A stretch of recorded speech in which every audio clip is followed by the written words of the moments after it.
5 రాష్ట్రాల ఎన్నికల కౌంటింగ్ మొదలైంది. మొదట పోస్టల్ బ్యాలెట్లు లెక్కిస్తున్నారు. అలాగే ప్రతి చోట కూడా దాదాపు 5 రాష్ట్రాల్లోనూ అత్యంత కట్టుదిట్టమైన భద్రత నడుమ ఈ ఓట్ల లెక్కింపు ప్రారంభమైందని చెప్పాలి. ఇక అందరి దృష్టి కూడా ఎక్కువగా ఆకర్షిస్తోంది పశ్చిమ బెంగాల్. మరి వెస్ట్ బెంగాల్లో ఏం జరుగుతోంది? ఎలాంటి ఫలితాలను ఇవ్వబోతున్నారు అక్కడి ప్రజలు? రికార్డు స్థాయిలో పోలింగ్ నమోదవడం కూడా అందరిలోనూ ఆసక్తి రేకెత్తిస్తోంది.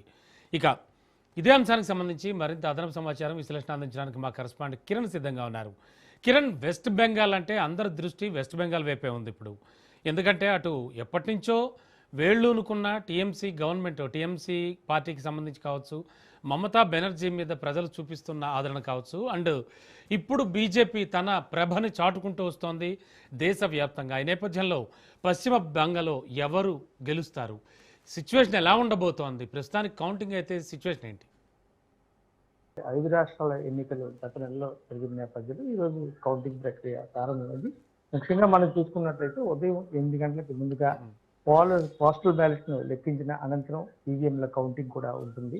దాదాపుగా అత్యంత ప్రయోగాత్మకమైనటువంటి, అత్యంత క్లిష్టమైనటువంటి రాష్ట్రం ఏదైనా ఉందంటే వెస్ట్ బెంగాల్ అనే చెప్పాలి. ముఖ్యంగా మనం చూసినట్లయితే దాదాపు హైయెస్ట్ కాన్స్టిట్యున్సీస్ ఏవైతే ఉన్నాయో 294 నియోజకవర్గాలు ఉన్నటువంటి ఇప్పుడు జరిగినటువంటి 5 రాష్ట్రాల ఎన్నికల్లో అత్యధిక నియోజకవర్గాలు ఉన్నటువంటి రాష్ట్రం వెస్ట్ బెంగాల్.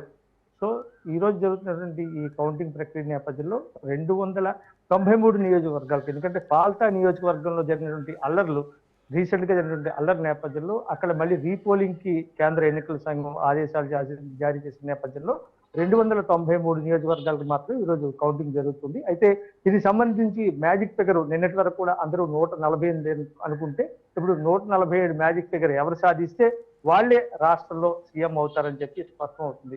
ఈ నేపథ్యంలో వెస్ట్ బెంగాల్లో ఒక సుదీర్ఘమైనటువంటి ప్రస్థానం మనం చూసుకున్నట్లయితే, ఏదైతే గతంలో రాష్ట్రంలో మన దేశంలో స్వాతంత్రం వచ్చిన తర్వాత 1947 నుంచి 1977 వరకు కాంగ్రెస్ పార్టీ అధికారాన్ని